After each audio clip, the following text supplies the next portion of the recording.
हाय लाल लालियो, welcome to Tech Gurus. लाल लालियो, आज का विशेषण बहुत शानदार, मज़ेदार और जिंदाबाद होने वाला है। चलिए सेशन की तरफ चलते हैं। उससे पहले कुछ शानदार सी बातें।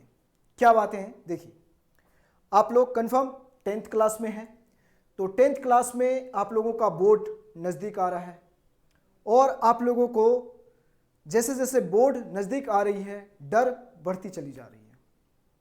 ठीक है ना। चलिए उस डर को मैं ख़त्म करता हूँ। कैसे ख़त्म करता हूँ? ऐसे ध्यान दीजिए। क्या है कि टेक गुरुज आप लोगों के लिए एक स्पेशल पेशकश है। ठीक है ना। क्या है? टेक गुरुज की तरफ से स्पेशल पेशकश क्या है आप लोगों के लिए, वो देखिए। क्या है कि आपको 10th का क्रैश कोर्स फ्री में कराया जा रहा है। ठीक है, और वो भी ऑफलाइन। ठीक है, तो जो भी बच्चे चाहते हैं कि बोर्ड में मैं बढ़िया स्कोर करूं, तो उनके लिए एक बेस्ट अपॉर्चुनिटी है, गोल्डन अपॉर्चुनिटी है। आइए टेक गुरुज के ऑफलाइन सेंटर में और ज्वाइन करिए फ्री क्रैश कोर्स। ओके, इसमें आपको ये फायदे मिलने वाले हैं कि पूरी की पूरी कोर्स आपको 60 डेज में कंप्लीट कराई जाएगी। ओके, चलिए, और इसमें आपको क्या पढ़ाया जाएगा? साइंस और मैथ्स। ठीक है ना। तो देर नहीं करना है, फटाफट आइए और ज्वाइन करिए। ओके मेरे प्यारे लाल लालियो, चलिए आगे बढ़ते हैं। और आपके कुछ इंफॉर्मेशन आपके भैया के लिए। क्या है आपके भैया के लिए, वो भी मैं दिखाता हूं कि जो भी भैया लोग आपके 11th में होंगे और 12th में जाने वाले होंगे, उनके लिए खास पेशकश। क्या खास पेशकश है? देखिए, स्कॉलरशिप टेस्ट हो रही है 2 फेज में।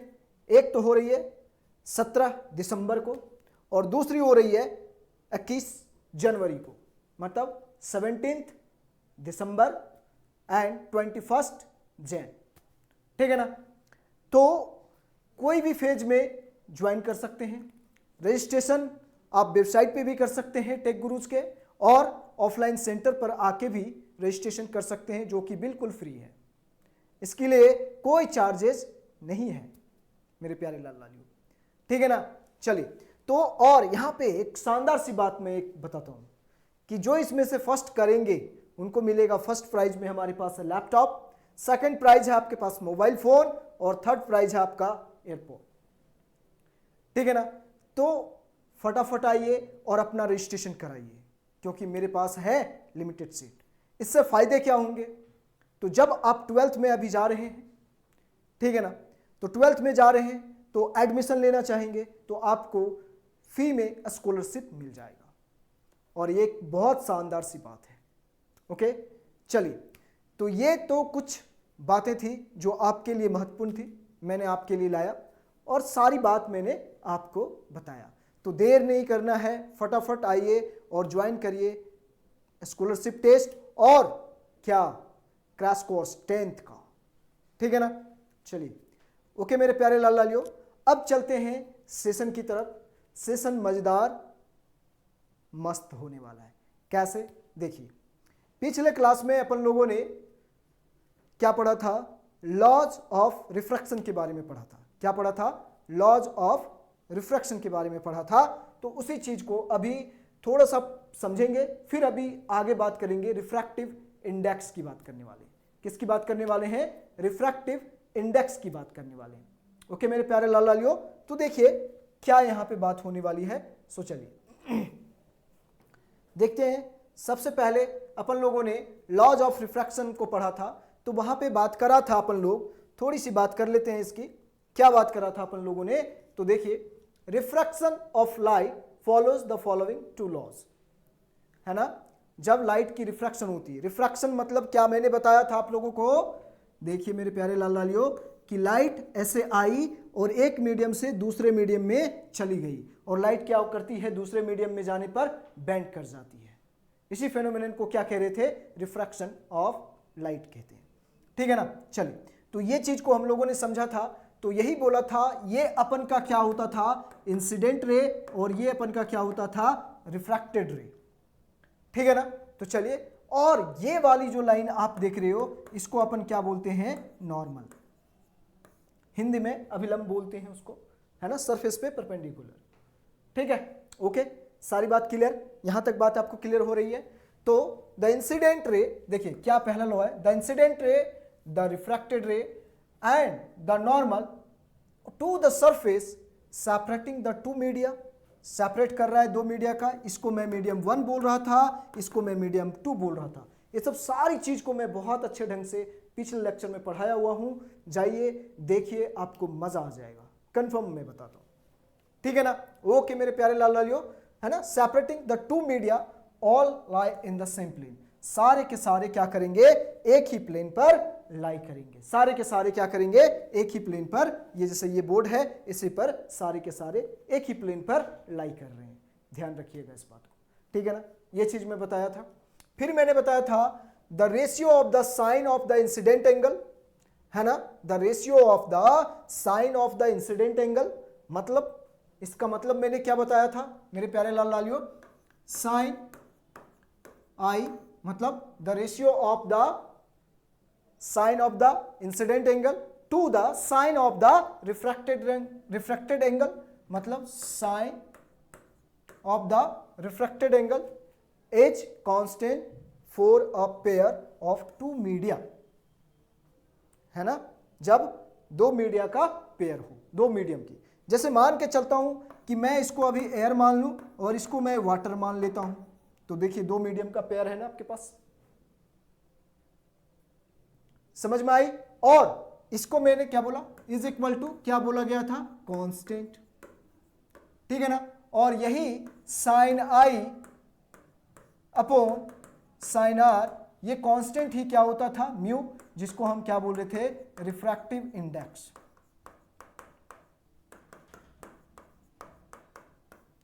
क्या बोल रहे थे मेरे प्यारे लाल लालियो, रिफ्रैक्टिव इंडेक्स। इसको म्यू से भी डिनोट किया जाता है और एन से भी डिनोट किया जाता है। ठीक है ना, या तो आप इसको एन से भी डिनोट कर सकते हैं। ठीक है, समझ में आई क्या बात, क्लियर, यहां तक बात, सारी बात क्लियर हो गई आपको। ठीक है ना, ये सारी चीजों को हम लोगों ने पिछले लेक्चर में समझा हुआ है। ठीक है, चलिए तो आगे बढ़ते हैं। अब अपन बात करेंगे रिफ्रैक्टिव इंडेक्स की बात करेंगे, तो थोड़ी थोड़ी बातें समझते हुए चलेंगे। एक्चुअली रिफ्रैक्टिव इंडेक्स की बात करें तो क्या होता है रिफ्रैक्टिव इंडेक्स, तो वहां पे मैं बात कर रहा था ऑप्टिकल डेंसिटी की। जो ऑप्टिकल डेंसिटी होती है ना, वही होती है रिफ्रैक्टिव इंडेक्स, वही क्या होती है, रिफ्रैक्टिव इंडेक्स। मतलब एक बात मैं बताया था पिछले लेक्चर में, याद करिए आप लोग मेरे प्यारे लाल लालियो, जब मैं ऐसे बोल रहा था कि जब मीडियम रेरर मीडियम हो, कैसा हो, मीडियम क्या हो, रेरर हो,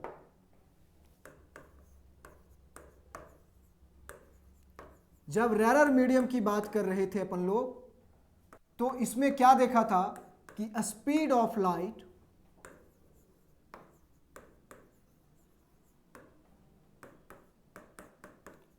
क्या था, फर्स्ट था। स्पीड ऑफ लाइट क्या था मेरे प्यारे लाल लालियो, फर्स्ट था। ठीक है ना, दूसरा एक मीडियम की बात कर रहे थे हम लोग, डेंसर मीडियम की बात कर रहे थे ना। ठीक है, डेंसर मीडियम की बात कर रहे थे, तो यहां पे स्पीड ऑफ लाइट को क्या देखा था, स्लो था। ठीक है ना, मतलब जो मीडियम डेंसर मीडियम हमारा था, रेरर मीडियम, मतलब इसका ऑप्टिकल डेंसिटी कम होगा। और डेंसर मीडियम का, यदि मैं डेंसर मीडियम की बात करूं तो इसी का मतलब ऑप्टिकल डेंसिटी क्या होगी, इसकी ज्यादा होगी। ऑप्टिकल डेंसिटी ज्यादा होने के कारण से लाइट उसमें क्या होती है, स्लो हो जाती है। लाइट क्या होती है, स्लो हो जाती है। ठीक है ना, ये बात मैं पिछले लेक्चर में कर रखा हूं, सारा ध्यान से देखिएगा, बिल्कुल आपको समझ में आएगी। ओके मेरे प्यारे लाल लालियो, ठीक है ना। चलिए, तो यहां तक आपको समझ में आ गई। ऑप्टिकल डेंसिटी जिसकी ज्यादा रहेगी वहां पे लाइट क्या करेगा, स्लो मूव करेगा। ऑप्टिकल डेंसिटी जिसकी कम रहेगी वहां पे लाइट क्या करेगा, फास्ट मूव करेगा। ठीक है ना। जैसे आपके पास बाइक है, बढ़िया वाली बाइक है, ठीक है ना, आप क्या कर रहे हैं, मस्त वाली बाइक है आपके पास, आप स्पीड चलाना चाह रहे हैं, तो खाली जहां रोड देखे पूरा का पूरा आप एकदम स्पीड, ज्यादा स्पीड मत चलाइएगा, डेंजर होता है। ठीक है ना। तो आप पूरा स्पीड चलाने की कोशिश वहां करते हैं, लेकिन जैसे ही भीड़ भाड़ की एरिया में आते हैं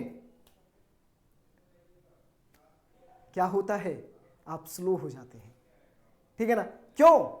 क्योंकि वहां पे आपको ज्यादा लोग मिलने लगते हैं, जिसके कारण से आपको गाड़ी को स्लो करनी पड़ती है। लेकिन जहां पे खाली मिलता है वहां पे आप क्या करते हैं, एक्सीलरेटर दबाते हैं पूरे का पूरा, है ना।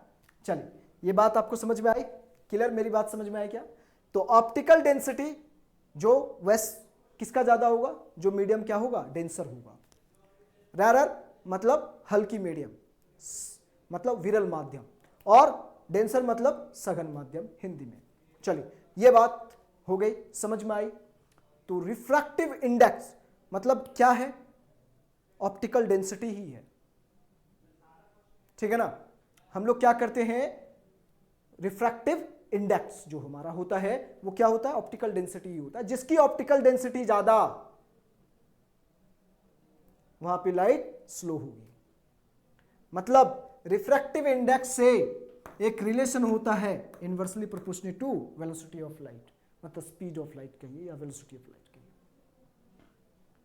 मतलब यदि रिफ्रैक्टिव इंडेक्स ज्यादा मतलब ऑप्टिकल डेंसिटी ज्यादा, क्या मैं बात कर रहा हूं, ऑप्टिकल डेंसिटी ज्यादा। ठीक है ना। तो ऑप्टिकल डेंसिटी ज्यादा, यदि ये ज्यादा है तो ये कम हो जाएगा, और ये कम है तो ये ज्यादा हो जाएगा ना। समझ में आई मेरी बात या नहीं आई? यही होती है रिफ्रैक्टिव इंडेक्स। मतलब यदि मैं बात करूं तो वो क्या करता है कि कितना, कौन सा मीडियम कितना लाइट को, बीम ऑफ लाइट को बेंड कर पाता है, कितनी ताकत है कौन सी मीडियम को कितनी लाइट ऑफ मतलब बीम ऑफ लाइट को बेंड करने की, वही होती है हमारी रिफ्रैक्टिव इंडेक्स। समझे या नहीं समझे? मतलब सीधी सीधी बात करें तो एबिलिटी ऑफ अ मटेरियल क्या होता है, एबिलिटी ऑफ मटेरियल क्या होता है, to bend light. Ability of a material to bend light, कितना बेंड कर पाता है, वो एबिलिटी जो होती है ना, उसी को हम क्या कहते हैं, रिफ्रैक्टिव इंडेक्स। ठीक है ना। ऐसे जनरली हम लोग रिफ्रैक्टिव इंडेक्स को डिफाइन करते हैं जब, तो हम लोग बोलते हैं ratio of the speed of light in vacuum to the speed of light in medium. ठीक है, समझ में आई क्या बात? तो रिफ्रैक्टिव इंडेक्स की कॉन्सेप्ट यहां से धीरे धीरे समझ में आ रही है। अभी देखिए आगे और भी बातें समझ में आएगी। ठीक है ना। चलिए, तो यहां पे देखिए, दिस इज कांस्टेंट, ये क्या होता है, कांस्टेंट होता है, कोई दिक्कत वाली बात नहीं है। ठीक है ना। At the refractive index of the medium in which refracted ray travels with respect to the medium in which incident ray travels, है ना। किसी एक मीडियम से दूसरे मीडियम में जाता है तो उस समय रिफ्रैक्टिव इंडेक्स को एक मीडियम के से दूसरे मीडियम के रिस्पेक्ट में देख रहे होते हैं उसको। जैसे कोई भी चीज मैं मानूं कि कोई भी चीज बड़ा या छोटा कैसे हम लोग बताते हैं, या तो हम लोग ऐसे बोलते हैं ना, मेरा घर बड़ा उसका घर छोटा, तो इसको कैसे कंपैरिजन किए, ठीक है ना, कैसे कंपैरिजन किए? तो पहले आप बोले कि मेरा घर बड़ा, तो अपने घर के रिस्पेक्ट से दूसरे का घर को आप देख रहे जो कि वो छोटा दिख रहा है आपको, बट ऐसा गलत बात है।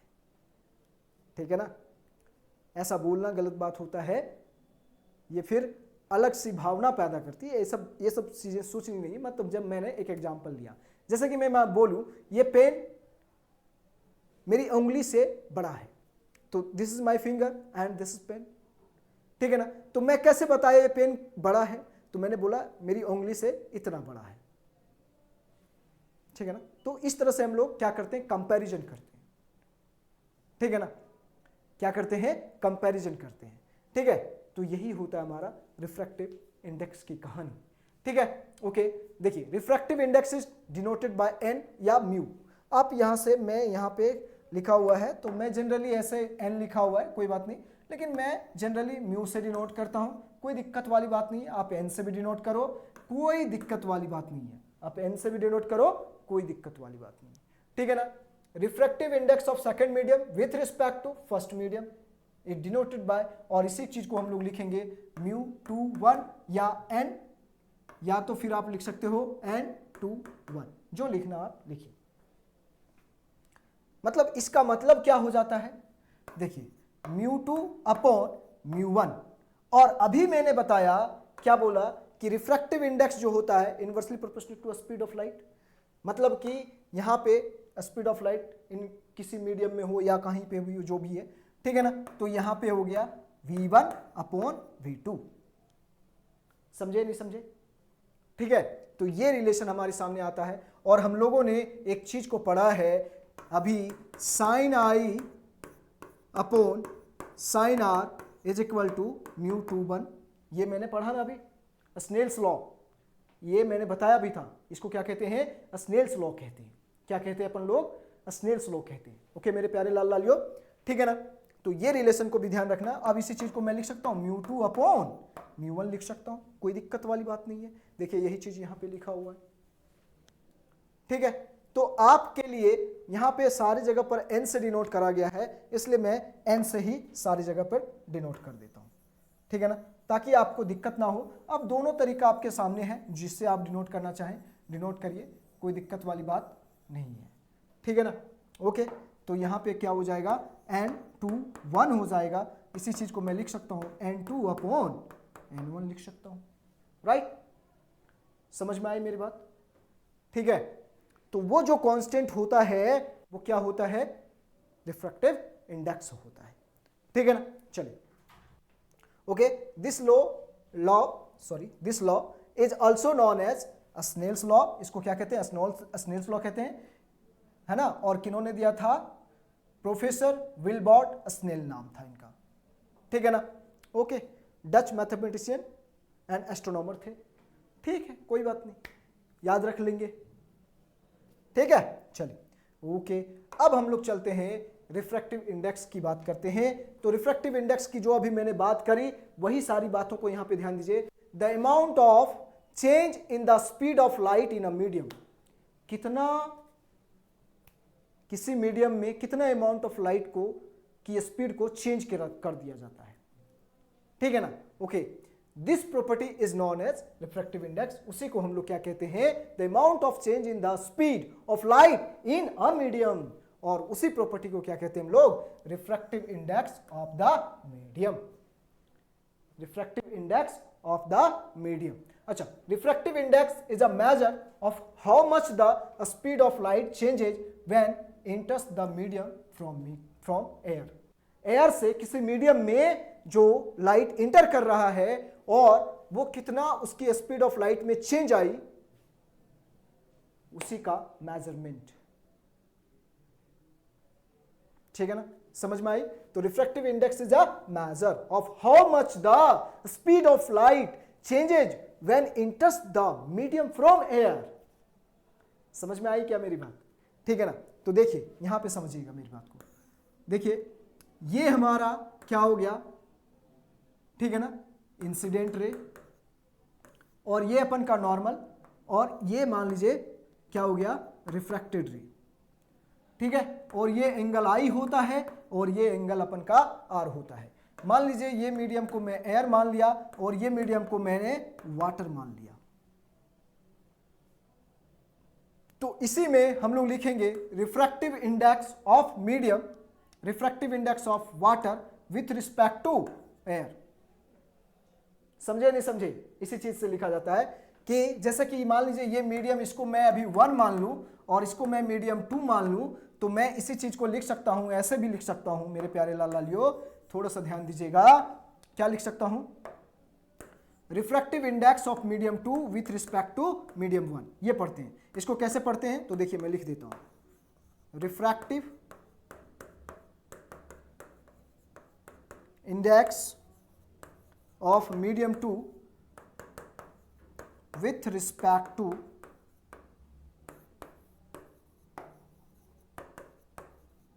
मीडियम 1, ठीक है ना, M2 और यहां पे मैंने पूरा लिख दिया मीडियम 1, ऐसे पढ़ते हैं। इसी चीज को मैं लिखूंगा तो कैसे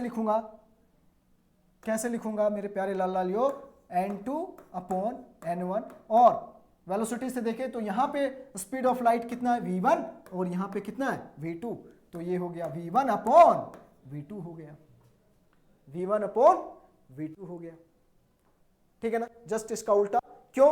क्योंकि मैंने अभी बताया ये बात को,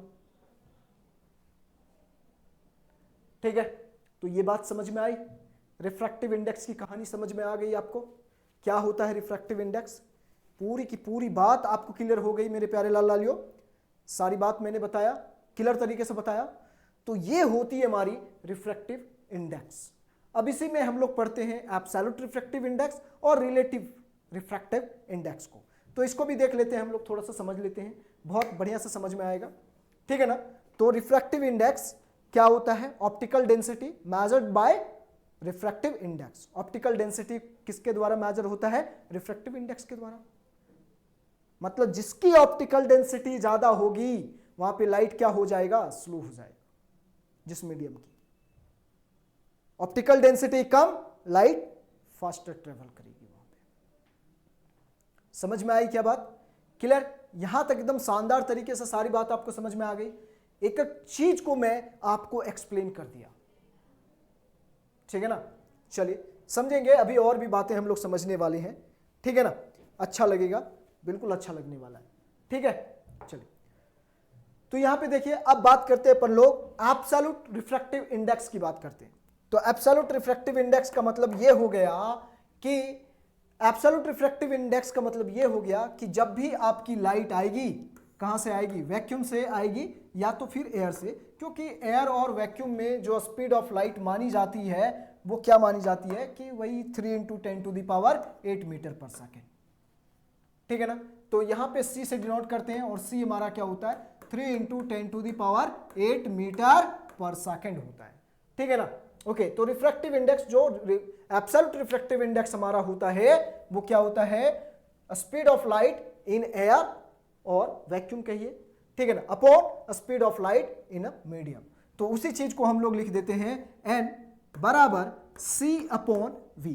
इसी को क्या कहते हैं? Refractive index. मतलब इसको ऐसे समझ लीजिए, मान लीजिए बसंती को आने का जो, जैसे ऐसे समझ लीजिए इसको, बसंती को आने का जो है वो कहां से? अपना घर से ही आएगी, मौसी के घर से आएगी, लेकिन वो कहां पे? कभी रेलवे स्टेशन अपने तांगे लेके जा सकती, कभी बस अड्डे पर जा सकती है अपने तांगे लेके, ठीक है ना। समझ में आई मेरी बात या नहीं आ रही? तो वही चीज यहां पे हो गई, ठीक है। और refractive index is a pure number. ये क्या होता है? प्योर नंबर होता है, इसलिए इसका कोई यूनिट नहीं होता है। ये बात को ध्यान रखिएगा, इसका कोई यूनिट नहीं होता है ना। ओके, समझ में आ रही मेरी बात? क्लियर? सारी बात समझ में आई क्या? कोई परेशानी वाली बात नहीं है? ओके, चलो ठीक है ना, समझ में आई बात। तो absolute refractive index of a medium is defined as the ratio of the speed of light in vacuum और air to the speed of light in the medium. Is denoted by N से, N से denote किया जा रहा है इसको, ठीक है ना। ओके, N से डिनोट किया जा रहा है। तो ये हमारा एब्सोल्यूट रिफ्रैक्टिव इंडेक्स होता है। ये इसको क्या कहते हैं? एब्सोल्यूट रिफ्रैक्टिव इंडेक्स कहते हैं।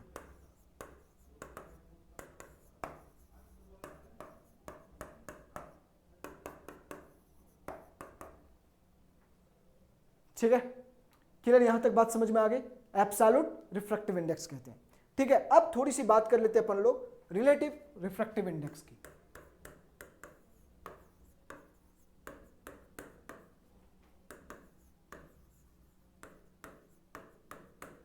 रिफ्रैक्टिव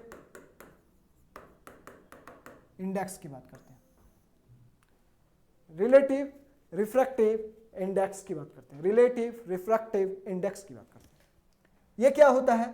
तो रिलेटिव रिफ्रैक्टिव इंडेक्स जो हमारे पास होता है मेरे प्यारे लाल लालियो, कुछ नहीं, क्या होगा? किसी भी एक मीडियम का हो जाएगा और किसी भी दूसरे मीडियम का हो जाएगा, ठीक है ना। मतलब यहां पे जरूरी नहीं है कि वो एयर से ही आए, ठीक है। तो ये चीज को यहां पे ध्यान रखना है। तो तो speed of light in medium 1, ठीक है, तो इसको बोल सकते हैं रिलेटिव रिफ्रैक्टिव इंडेक्स।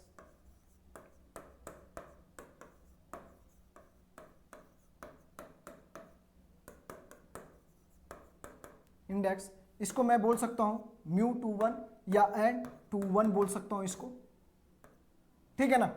ओके, तो यहां पे देखिए क्या हो जाएगा, स्पीड ऑफ लाइट इन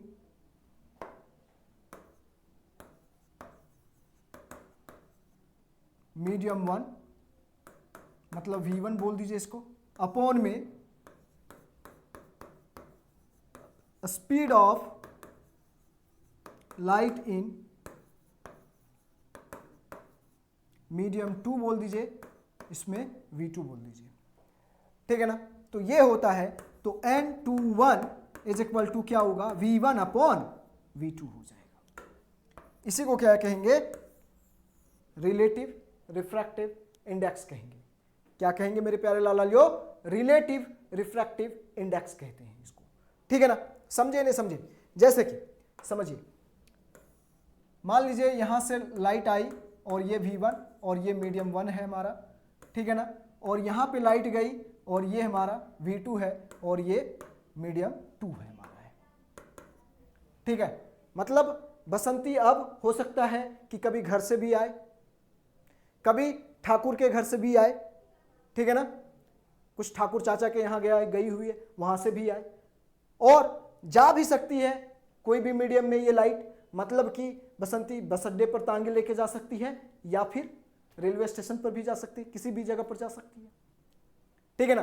तो ये चीज यहां पे समझने वाली बात है, तो इसी को कहते हैं रिलेटिव रिफ्रैक्टिव इंडेक्स। तो इसी को हम लोग बोलते हैं n21 is equal to V1 upon V2, और इसी चीज को हम लोग लिखते हैं n2 upon n1 is equal to V1 upon V2 लिखते हैं। समझ में आई क्या मेरी बात, क्लियर, यहां तक बात आपको समझ में आ गई। तो ये होती है हमारी रिफ्रैक्टिव इंडेक्स की कहानी।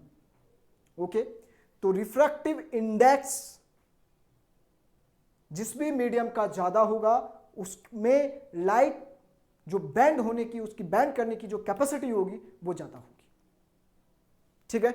ये बात क्लियर समझ में आई यहां पे। तो ये बात को आप यदि ध्यान देते हैं, रिफ्रैक्टिव इंडेक्स की कहानी में आप प्रॉपर ध्यान देते हैं इस चीज को, तो आपको क्लियर यहां तक सारी बात मैंने स्टेप बाय स्टेप आपको समझाया, ठीक है ना। अब रिफ्रैक्टिव इंडेक्स को लेके आपकी कंफ्यूजन दूर हो गई होगी, ठीक है ना। ओके, समझ में आई मेरी बात क्या, ओके, चलिए समझते हैं और बातों को समझते हैं, ठीक है ना। तो factor on which the refractive index of medium depend, है ना, कैसे डिपेंड कर, refractive index of a medium depends upon nature of the material of the medium, कि उस मटेरियल का क्या नेचर है या उस मीडियम का क्या नेचर है उस पर, ऑफ द मीडियम का, ठीक है ना, उस मटेरियल का क्या नेचर है उस पर डिपेंड करता है। डेंसिटी ऑफ द मीडियम, और ये डेंसिटी कौन सी होगी, ऑप्टिकल डेंसिटी, जिसकी ऑप्टिकल डेंसिटी ज्यादा होगी मतलब वो लाइट को ज्यादा बेंड करेगा, ठीक है ना। ओके, और colour wavelength of the light, ठीक है ना। यहां पे वेवलेंथ की बात होती है, कलर, जिससे कलर जो होता है हमारा, ठीक है ना, तो जिसका वेवलेंथ कम होता है, ठीक है, वेवलेंथ कम हो ज्यादा हो इस पे भी डिपेंड करेगा, ठीक है। तो यहां पे एक चीज को ध्यान दीजिएगा कि रिफ्रैक्टिव इंडेक्स जो होता है n इज इक्वल टू, क्या बोला मैंने, V1 अपॉन V2 बोला, ठीक है ना। तो V जो होता है वो होता है फ्रीक्वेंसी इनटू वेवलेंथ, क्या होता है, फ्रीक्वेंसी को न्यू से डिनोट करते हैं और वेवलेंथ होता है। तो यदि मैं V1 की बात करूं तो फ्रीक्वेंसी जो होता है वो चेंज नहीं होता, क्या बदलता है, वेवलेंथ बदलती है, कलर बदल जाने से उसकी वेवलेंथ बदल जाती है लाइट की, ठीक है ना। तो यहां पे देखिए ये क्या हो गया, λ1, ठीक है, और V2 इज इक्वल टू क्या होता है, λ2 होता है। तो वही चीज को आप यहां पे पुट कर दीजिए, तो nu into λ1 upon nu into λ2, nu से न्यू मर गया, तो यहां पे क्या आ गया, n is equal to λ1 upon λ2। Actual में यहां पे 2 1 है, जो है ये 2 1 है, समझ रहे नहीं समझ रहे, है ना, ये क्लियर मेरे प्यारे लाल लालियो, समझ में आई। तो रिफ्रैक्टिव इंडेक्स का एक रिलेशन यहां पे भी शानदार सा रिलेशन होता है, जो आपको यहाँ पे गौर करने वाली रिलेशन थी, ठीक है ना। तो ये प्रॉपर ध्यान में रखना है आपको क्या क्या चीजें होती है यहाँ पे, ठीक है।